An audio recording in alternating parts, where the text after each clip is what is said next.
really stoked to have the incredible Oz Noy with us for our first episode of Guitars and Memoirs.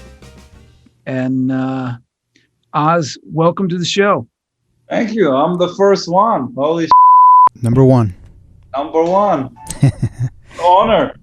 It's an honor for us to have you. Absolutely. Awesome. So listen, we have a litany of questions here for you. And I want to get right to it. Let's talk a little bit about your background. Okay. Where you started, how you started, the music you listened to, etc. Well, I'm from Israel originally. So I moved to New York when I was 24. So from the age of 0 till 24, I was living in Israel. I grew up there. So Tel Aviv? What's that? Was it Tel Aviv? Yeah, suburbs of Tel Aviv. Yeah, most of my life's been around Tel Aviv and Tel Aviv itself. Yeah. So I basically, I think at the age of 10, I started to listen to the Beatles, maybe, or an Israeli pop, maybe before the age of 10, maybe 6, 7, 8. And then I wanted to become a drummer. And my mom was already looking for a drum teacher for me. But then I had a friend of mine that was studying guitar. So he told me, hey, come take a guitar lesson with me. Just see the lesson. So I went with him. And I remember I don't remember that hitting me in any way. You know what I mean? I remember I started to take guitar lessons. And I actually remember that I wasn't really digging it. I wasn't really practicing much. It was kind of like, But I kept going with it, and then my big brother had a friend of his. My big brother, a little after me, started playing bass, and he's 5 years older than I was, so he was just entering high school, maybe. So he had a friend of his that was playing guitar, and they started a band. And his friend used to come to my house and start playing, Beatles songs with chords and all those like Israeli pop songs. So then I started to get into it because I can actually play songs, Yeah. And then once my dad bought my brother a bass amp, he bought me this little pickup. It looked like those Barkus Berry pickups, that you glue on the guitar, one of those things. And once I plugged that in and made noise, that was a whole lot. Then I went like, okay, now we're in business. Wow. So let me ask you really quickly, as far as drummers were concerned, who were some influential drummers that you were listening to from Israel at the time? Were there any? Well, at the time, I wasn't aware of any drummers. Like when I was 10 years old, Okay.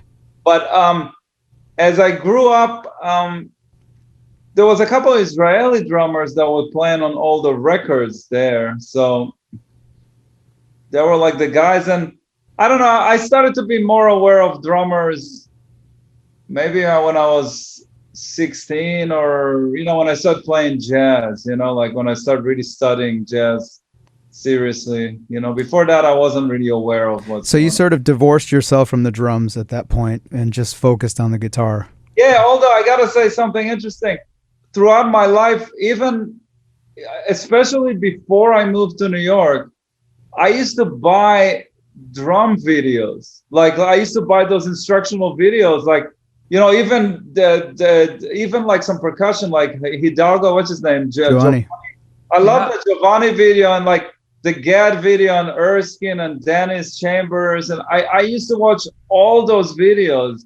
I really like to watch drum videos. So I was always into that. I forgot who, I don't know. I had a lot of them. I used to really get into it. Yeah. We've got that in common. I mean, my favorite one was the JoJo video. Have you ever seen that? No, I haven't. He's doing magic. Oh, it's unbelievable. Oh, really? I can only imagine.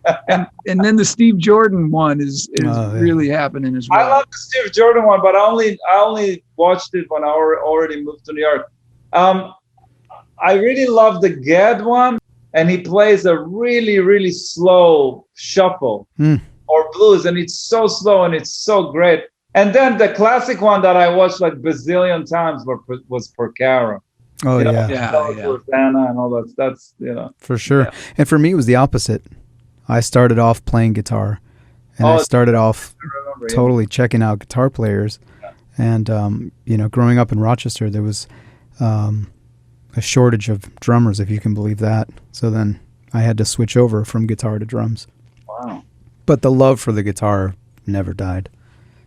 So, I can say that the one thing that struck me as like the biggest thing that influenced me since I moved to New York was when I moved to New York, you listen to records and stuff like that, and you kind of know how things sound, but you don't really know how they feel till you actually play with a drummer or a rhythm section that actually can play on that level. So when I moved to New York, the one thing that blew my mind, and that's been going on forever, is when I started to play and get introduced to really, really good drummers. And I was like, wow, this feels so much different than anything I've ever experienced. And then the higher you go with the level of drummers that you play, the more it's like, wow, And then once you add a bass player that has a pocket, then that's a whole other thing on top of that. But the whole thing with drummers always kind of was a big deal for me. It was a big, influence for me when I moved to New York. It was like the biggest kind of thing that kind of struck me the hardest. You know what I mean? For sure. How would you say that Israeli music influenced you or continues to influence you? Israeli music when I grew up is completely different than what Israeli music is now. But there was one thing that I thought was interesting is there was a bunch of artists there, like pretty brilliant singer-songwriters that they had a heavy classical harmony, like Eastern European kind of classical harmony. So harmonically, the music that I grew up in Israel was very advanced, like really excellent. In terms of the Middle Eastern aspect of it, I don't think I had much influence from that, really. I kind of it wasn't in my family, and, it was around me. I knew how it sounded, but I wasn't digging it. So I don't know what's out of that stays in my, musical DNA, you know what I mean? I started playing when I was 10, and then by the age of, I don't know, like 2-3 years after, I started to get into jazz. So you have got the vocabulary that comes from so many different influences of U.S. music and all the greatest stuff. I mean, it's a combination of blues, jazz, and the bebop stuff that I hear you doing has got just enough of the uniqueness, to give it your sound, even in the arrangements you do, but you still study it as if it were, if you were playing, West Montgomery, for instance. Here's what the way my history works, like the way it started is, when I started to play in a kind of a kids band, Yeah. And we had a producer, so he was writing the songs, and we would play them and we perform in like army bases and all different places. So I always played rock and pop, always, since I kind of started. And I started to do recording sessions. Like I think my first recording session was like at 13 or 14 or something like that. So I started to do recording sessions as a studio kind of guitar player at the age of like 15, maybe, Wow. I wasn't doing anything heavy, but I was doing stuff, with a click and the whole thing. So that part of my playing with the sounds and that stuff, that was always there. I started to get into jazz early on. So in the beginning, I really wanted to kind of play more like, like the guys that really grabbed me were like Pat Metheny and Scott Henderson. And, when it was at the time when, Still Life Talking, the Pat Metheny group record came out, and then Electric Banshee Korea and Schofield Still Warm and all that era. So those are the guys that I wanted to sound like, And I went to a teacher, and then somebody discovered, Holtzworth to me. So that completely, destroyed me. Still does. That never ends. It never ends. But the thing was, I went to a teacher and I told him, hey, I want to play fusion. And he goes like, okay, but, I got to show you how things work, So he showed me like the Berkeley thing. Ah, That worked to some degree, but I tried to kind of play like Valentino. I sounded like a horrible version of him, maybe in a good day. And then some guy came, some dude, some bass player came from New York, and he used to play with Barry Harris here. He was one of his students, and then he became his bass player. And he moved back to Israel, and he saw me playing. I think I played a gig with him. He says, like, I can help you out. And I came and I started studying with him, and he turned me onto bebop because, like, if you want to play all this modern stuff, you got to learn the language first. So I started to get deeply into Charlie Parker, and then I became a Wes Montgomery clone. I used to play like with the thumb for years. wow. So I didn't know that. yeah, man. So that was a big part of I stopped playing with the thumb when I was 20, maybe 23. Oh, Like wow. a year before I moved to New York, I remember I met this girl and she became my girlfriend. And then as soon as I met her, I was like, I think I'm done with the thumb. I think I'm. So from there on, because I always listened to, I love Jim Hall. I love all that stuff. I was always open to it. Like I listened to McLaughlin, all that stuff. But I went into this couple of years when I was really, I guess, committed to bebop, Yeah, I have to say, there's just something about your vocabulary, the way you play that, to me, the way that you play certain lines don't come from a guitar player's standpoint. And I'm not a guitar player, but I've listened to so many for hours, but it comes to me, the breath that you put in your playing. It sounds like you've listened to a lot of horn players, a lot of other players when you execute certain lines or runs or whatever. I do, but Vinny is the same. We all listen to records. We always listen to records.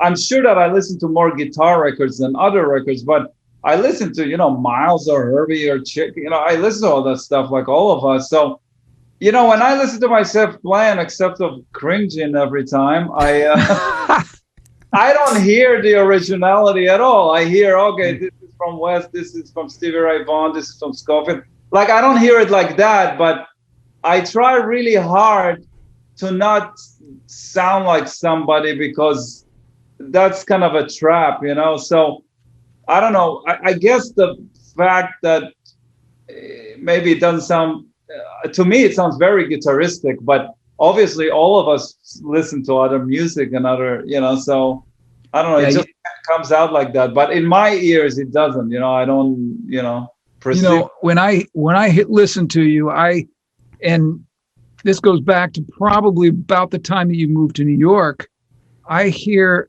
such a combination of things that really has your personality. And now I can't hear anything but, like, the new record, I think it was the one right before this one came out that I was listening to with a friend of mine, and I hear so much of your personality inside your playing. I know I listen to myself and we all have the same reaction, we cringe, just like you say, but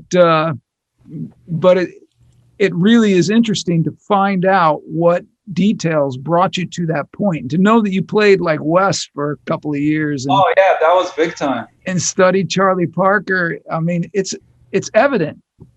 It comes right out. In the same time, the thing with me that may be a little different than some people is I always, because I started so young and I started to play in bands and do studio work, I always played with singer-songwriters in Israel and did studio work and gigs. So the fact that I was playing jazz I had like split personalities for many, many years. Like I did two things at once, and it was kind of hard. And I remember friends of mine go like, well, you can't do this. You have to decide. You have to decide either you do this or that. And I basically told them, I'm not gonna, it's like I like both. I'm not gonna decide. And I think what's interesting is at some point I got heavily into blues, so I got it through like Stevie Ray Vaughan and that kind of stuff. So once I started to get into that, I started to get heavily into the blues, which means you know, B.B. King, Freddie King, Albert King, and that opened up a whole other language that I had to study, you know. But what put it all together for me was, hold on, my phone. It's important. Could be a gig. No, it's not. So basically, what put it all together for me is when I moved to New York. I moved here with a Strat and a 175 and a Gibson 175. So what happened was I tried to play with a 175, but I sounded kind of like a bad version of Pete Bernstein. You know, I was kind of, for the first 2 years, it was just like, ugh. And I never liked those hollow body guitars. Even when I played the West stuff, it was still, I always felt limited. So then I started to play with Gavin DeGraw, the pop singer. And we used to do a duo in this place where he got signed. So for like 2 years, I played just me and him. I played acoustic guitar and he played piano. Oh, wow. So after a couple of gigs, I realized that I have to buy an acoustic guitar. So I traded my 175 for an acoustic guitar at Rudy's. And that's probably the best move I've ever done in my life, because once I got rid of the hollow body guitar, I was like, okay, now I only have the Strat. That's kind of my sound. And I always liked the blues sound anyhow better than the hollow body sound. So it kind of started to put everything together for me, where I remember doing jazz gigs and playing it and feeling kind of weird. But then at some point I just let it go. And I think that's when things start to kind of come together, you know? Interesting. When was that? What year? I moved to New York in 96. I would say probably 99, 98, probably 99, I would say. Yeah, 99. Were you part of that scene that was really happening at the Zinc Bar at the time? That was Ron, Afif? Yeah, with and Pat would come by regularly. George Benson would come by, and I wasn't a part of the scene. Like I went there a couple of times to watch, but I never. I played there maybe twice with Richard Bona because I got the gig with him after a while. But I remember Ron was playing with Tane and Esiat and those guys. Yeah. But I haven't. It's not that I went there every week. It was kind of like once in a while and pop in, you know.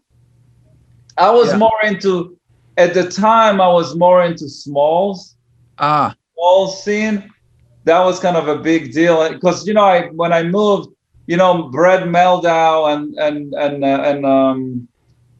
Blade and Rosenwinkel, all those guys, they would still play there. Yeah. You know, like Bill Stewart, all those guys, they would play there. So I would go to see, like Kurt. It was before he got signed. I used to see him all the time, you know. Yeah. So that was kind of the scene for me. And then after that, and then at the same time, I discovered Wayne Krantz. I started to go to the 55. Basically, Smalls and the 55 were kind of my scene. But I used to go to those R&B jams at the bitter end, and that's how I started to play there, because I wanted to get a gig, and nobody would give me a gig at Smalls. You know, I've been in New York for almost 25 years, and I played at Smalls. I got 3 gigs in 25 years at Smalls. I can relate to that. Yeah, of course. So, you know, 4 gigs, you know.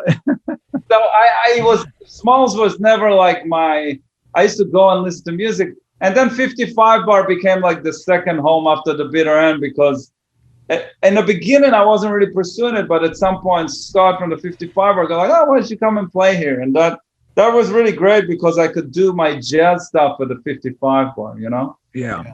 Which I still, whenever things go back, but, you know, till things went out, you know, I used to do more like my jazz band, jazz quartet or jazz trio at the 55 Bar. And when I played the bitter end, it was my electric band with all the music from my records and stuff, you know. How'd you get into the pedals thing? I mean, you know, I explain to a lot of my students that if they're going to use pedals, they ought to think of it as an extension of their sound.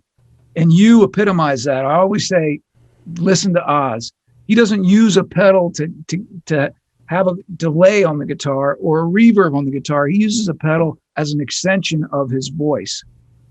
Yeah, well, the first thing was, because I grew up as a pop player or rock player or studio player, I always had this whole thing about sound. I was into that, Yeah. not as heavy as later in life, but I was always into that thing. And I think when I started to play, and then I started to listen to like somebody like Eric Johnson and Stevie Ray Vaughan. So even if they don't play with a lot of effects, they have a sound that's based off some pedals. You know what I mean? Right. So those, and the Clapton in the 80s was kind of processed sounding, which I like. So and Lukather, those guys. So I was always into that because it's a great tone and it's processed. It's got effects on it. So then when I moved to New York, when I started to play my trio, I just had a bunch of pedals. But as I extended my repertoire with my trio and wrote more and more, I just added more pedals. But it was cause of the tunes. It wasn't cause of, you know what I mean? It was like I realized that I can do more stuff with delays or with, I don't know, with Leslie or with, and stuff like that. And that would fit really well into my compositions, Yeah. Yeah, the pedal thing is a deep, dark hole to fall into. I mean, I have shelves full of vintage pedals that, I've fallen in love with them. But I think one important thing to say is, your choice of pedals has probably changed because you learn as you're growing, your writing is changing, and you utilize your pedals to augment the composition, which I think is brilliant. In real time, which a lot of people don't do that. It's very difficult to do. But that's what happened when you have a steady gig in a club for like 17 years, every week, and you can write new music and try stuff. I think the thing that was a big change for me was when Line 6 came out with that green delay pedal. Yes. That was a big deal. That changed everything for everybody. Yeah. So that was a big deal because there was a looper and there was a reverse delay in there. And there was also this weird kind of delay that it was kind of like, they call it sweep echo. It sounds like that. Now, what happened with me was I started to put it on my pedal board and that opened up some options. But then the delay broke one time and I had to do some gigs. So Jeff Golub, the great late Jeff Golub, used to live in my neighborhood, and he had one. And I called him. I was like, "Hey, can I borrow one? Do you have an extra one I can borrow?" And he let me borrow his green delay. And by the time they fixed my other one, when I got the other one back, I still had his delay. So I plugged them both together. And that's when everything opened up, because then you can put the reverse delay into some other delays, and you can do a looper separately, and you can do like the echo, the sweep echo delay into a regular delay. Like then once I had those two green Line 6s, I was able to start like developing some stuff that's now sounds pretty much normal, but at the time, Yeah, but that's part of your voice. Yeah. Your fingerprint, which I think is very cool. And then the thing about the Leslie and the tremolo that I do a lot, that I guess people ask, is the tremolo, that fast tremolo that I do. Yeah. That was I listened to a friend of mine played me a track he did, and he had this chopper. They in Pro Tools they chopped the track to sound like tick tick tick tick, like Yeah. Wow, that's a really cool effect. Maybe I can do that with some pedal. So then I got a tremolo and I put it really hard, and that was the beginning of that, that kind of choppy tremolo. Uh-huh. And then I was in Japan doing a tour. It was the first time I was there, first tour, and my foot hit the time. I had this what's the name? Demeter tremolo, and my foot hit it by mistake, and it went all the way up. Now it wasn't like tuck tuck tuck tuck tuck. It was like this. And in the beginning, I hit it. I was like, "Oh, what the hell!" But then I start. When something gets screwed up. Yeah. A happy mistake. Yeah. So then I started to go with it, and then that's what created that rhythm stuff that I was doing when I hit the pedal on and off, and it sounds like I'm doing like was just a mistake on the live gig. So cool. Yeah, so that's kind of stuff. And then the Leslie thing, I always had a Leslie kind of thing going on. it's like that. I guess maybe subconsciously it's what Sko was doing at the time, because he uses like a fast chorus. I really wasn't going for it at all. I was really going for the Leslie thing. But the thing about putting it in and out when I play chords and lines, that kind of got developed later, Yeah, I'm sure it developed as you were developing compositionally. Exactly, and the fact again, it was all developing during gigs, not during me sitting at home. It was all through live playing. That's great. That's great. One quick thing. We're talking about gear. I remember an interview Pat Metheny gave, and he talked about that he found his voice on the hollow body guitar. He thought at one point he heard Mike Stern play with a hollow body, and he thought, I didn't really feel it, but he had heard him play on a Telly, and he's like, I think he found his voice. Do you think the Strat is sort of your voice? Is that the instrument that you feel most comfortable with? Yeah, like a Strat or a Telly. Like I don't play Telly like the Telly players. I play my Strat, but I would say definitely a Strat. But what's interesting? I can play a Telly now, a Strat now, or a Les Paul now, and I'll sound exactly the same. Yeah, right. I was going to say, when you sat in at the Drum Fantasy camp, you strapped my guitar on, and you sounded like you. Yeah, because I've been playing some Les Pauls. Actually, I've been playing Les Pauls for a while. On the last 3 records I've done, I played Les Pauls, and people are always surprised. But I played them for a while. Like for a certain tone, it's hard to tell what's what, Right. And it's more like a feel, and you end up getting the same kind of tone anyhow when you play different guitars in a way. So it's like people ask you about, what overdrive pedal you play. I was like, it doesn't matter. It's going to end up sounding exactly the same, Right. I know what you mean. Yeah. Exactly. So that's kind of but definitely a Strat is absolutely the first. Yeah, that's sort of your go-to. So really quickly, while we're talking about that, do you have a number one guitar? I've seen you play so many. Do you have like a go-to? I used to have the one that was my number one was the '68 custom shop Rosewood neck Strat. So I had that one for really, really long time, and I have a maple version of it. Is that red Strat? It's so the maple one I still have, and I play it still. The Rosewood one I sold, but I ordered one exactly like that, exactly the same one, but from the master builder from Smith and Fender, because they make them better, Yeah. I'm supposed to get that, and if he does his magic, then I'm sure that will become my number one again. I have other guitars that I tried, like this is a Jason Smith one that's amazing, but none of them I consider number one because it's like I haven't had them in long enough. Right. Interesting. So talk to us a little bit about the role of the guitar player, known as the guitar hero, like Eddie Van Halen, all these people. Do you think that that's sort of a dying breed? A lot of people have been saying that for a bunch of years now, and I seem to disagree. I think the guitar is more in front than it ever was. People's love for vintage guitars has, become huge as well. I don't know. I don't think the guitar hero thing is going anywhere. I think there's new guitar players that are guitar heroes now, like Tosin Abasi, for example. Yeah. And Julian Lage. Yeah. People that are like, I'm missing a lot of them really, but I don't think it's going anywhere. Like in terms of the jazz world, there's amazing jazz guitar players. It's kind of freaky, Yeah. I can't even start. There's probably I can name 10 that are mind blowing. You know what I mean? And there's young ones that are coming up. So yeah, but I think in terms of pop music is what Andrés is talking about.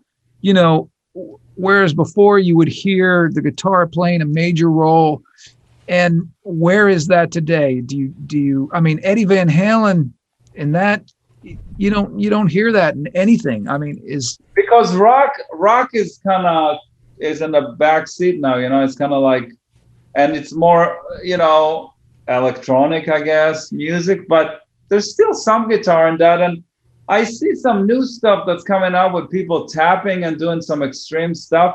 it may not be in the mainstream. You know, I thought about it like even the 90s, what was mainstream in the 90s was like Aerosmith and Van Halen, you know? Right. Yeah. And Bryan Adams and stuff like that. So, and all those rock bands like Nirvana and stuff. So that's not mainstream now. It doesn't mean it's not going to come back in some kind of form. Right, right. There's a lot less guitar in pop music right now, but there's still some, you know, not a lot, but some. And there's still rock bands, you know.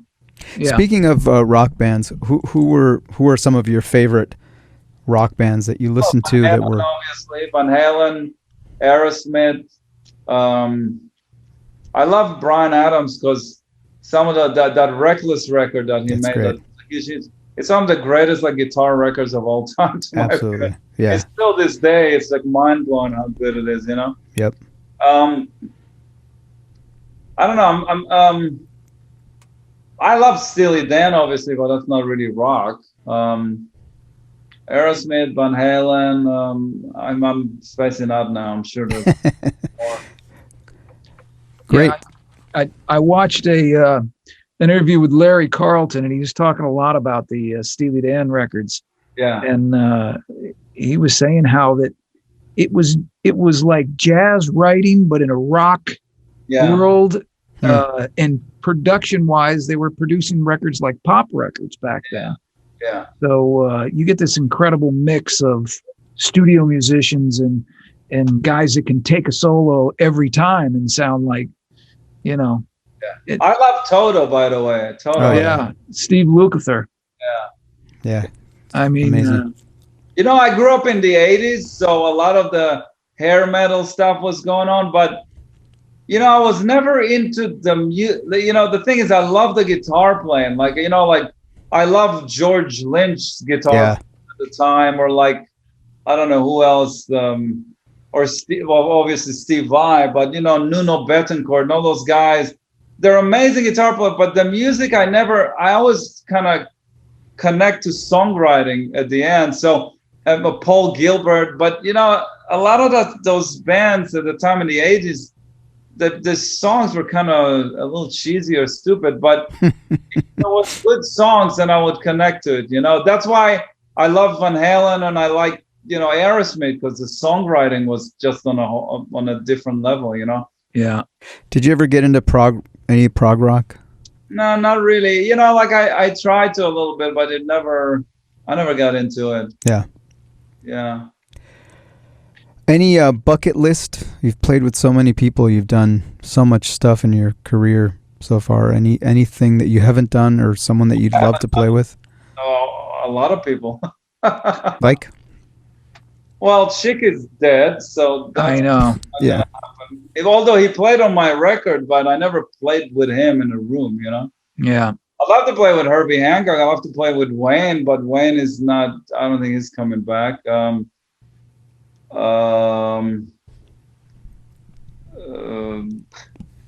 like any of the good guys, the young guys, or even like I'll play with anybody that's great, you know. I never play with. It's kind of weird. Like I play with a lot of guys that are more like the studio guys, but I have like I haven't played with a lot of the jazz guys. So like, you know, like Brian Blade or Bill Stewart or those kind of guys. I never played with them, so I would love to play with those kind of guys more.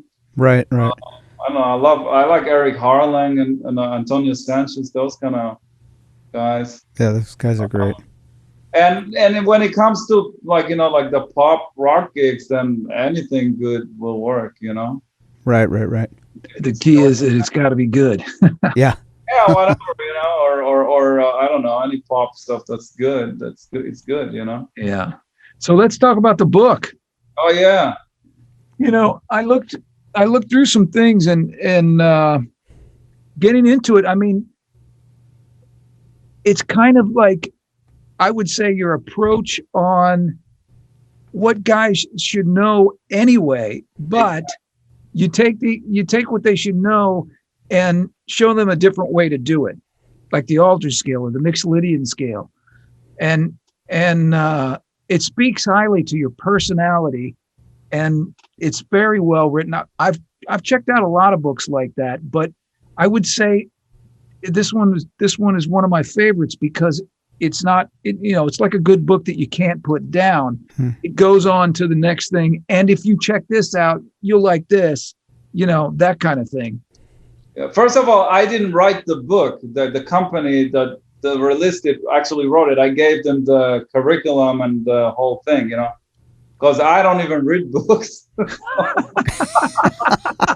When they sent me the book, I looked at it. I was like, well, that looks great. I read a couple of things. I was like, yeah, that's cool. No, but I'm exaggerating. Like, we spent time and I found some mistakes and they fixed it. It's not that. But I'm not a writer that I can write, English is my second language. So, so it's not that I can, but the curriculum and the whole idea of what it is, that's me. So I just told them what to do and they did it. I don't know, to me, that sounds like just the normal things to know that you can, once you start developing those approaches, then you can kind of come up with new ideas and new things, I like what you said in the very beginning. You talk about, I even underlined it.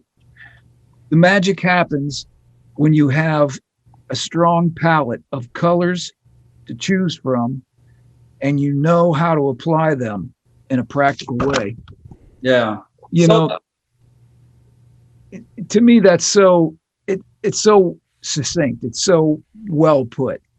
It's like you're building your palette, and you got to pull it out at the right time in a practical way when it means something. It's like, for musicians, we have tools, so our tools is we have harmony and melody and rhythms.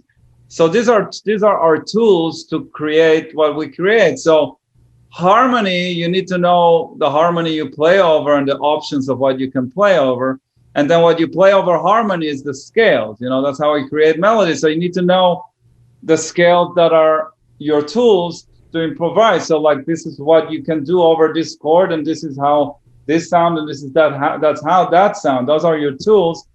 And I'm always surprised that, a lot of people like take lessons and musicians, they don't kind of quite get it. They go like, oh, wow. And I was like, this is how it works. Harmony, melody, chord, scales, that's put them together. And then you put rhythms on top of that, and then you start getting phrases. So I don't know. So again, it's a very abstract way of looking at things, but those are our tools, So the more you develop those tools, the better you have, the more options you have to improve, come up with stuff that you want to play. I spent about a week watching a video that you did where you talk about getting around the fretboard, and I think the undercurrent of it was that you just have to know where every note is. Yeah.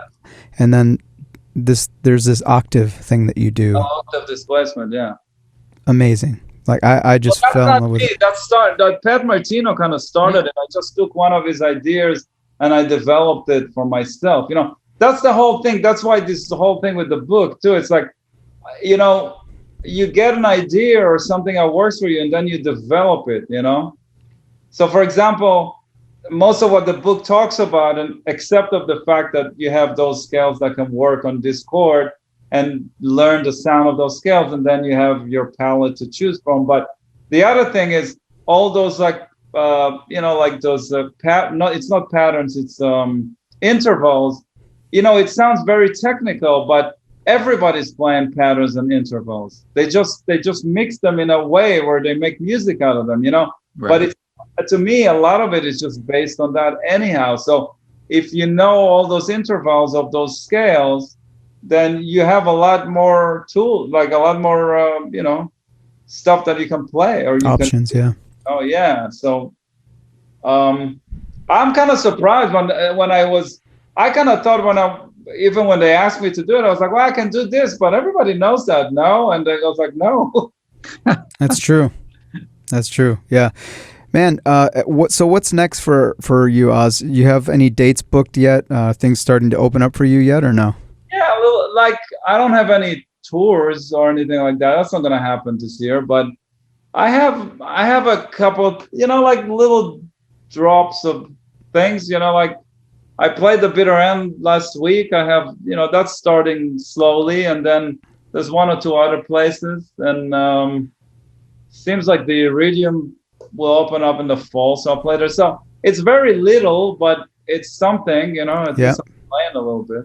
I'm just finishing this series of master classes. Mm-hmm.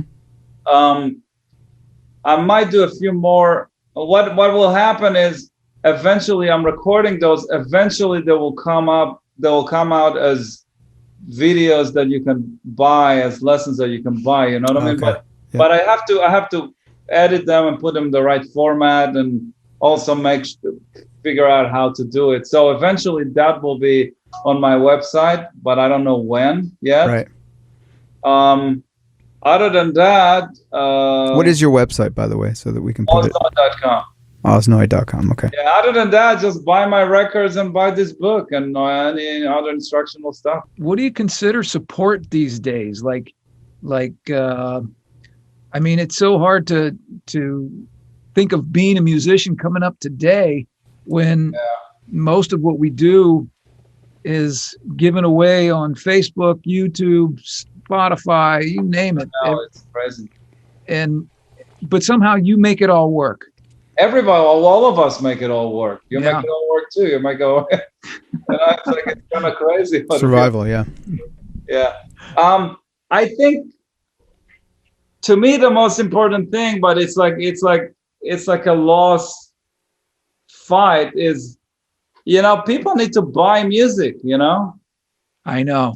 And people have to pay for music, and people have to pay to go and see live music. So pay for live music doesn't happen right now. It will happen when things come back. So that's okay. But the fact that people don't pay for music, that ain't gonna last. You know, that can't really keep going. It's like there's only so many vanity projects anybody can do. You know, after a while, it's just gonna end. You know. Yep. Yeah. So I don't know if that will change. Like, you know, the fact that I'm saying it will change anything, but where we're at right now makes no sense. Yeah, I agree with you. I think it's important to talk about it, though. Yeah, it just makes no sense. And I know people tell me, yeah, but this is how it is. I was like, it doesn't mean that it's right. Right. No. It doesn't mean that it's sustainable. It doesn't mean any of those things, you know? So, I don't know. I hear you. I agree completely. Man, well, it's been a pleasure to have you. Thank you so much for taking, time out of your evening to spend with us here. Yeah, thank you, Oz. It's been a pleasure. Awesome. We're both, huge fans of yours, and really appreciate it.